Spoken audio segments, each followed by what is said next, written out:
What's the meaning of agnosia? Agnosia. Agnosia.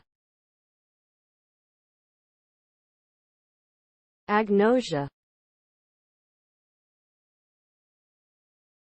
Agnosia. Agnosia.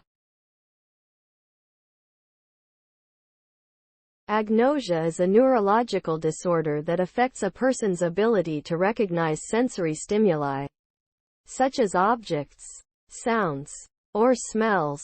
It can affect one or more of the senses, including vision, hearing, touch, and taste. People with agnosia may have difficulty identifying objects, faces, or colors, even though their sense organs are functioning normally. This can lead to problems with daily activities, such as dressing, eating, or finding their way around. Agnosia can be caused by brain damage due to injury, stroke, or disease, and there is currently no cure for the condition.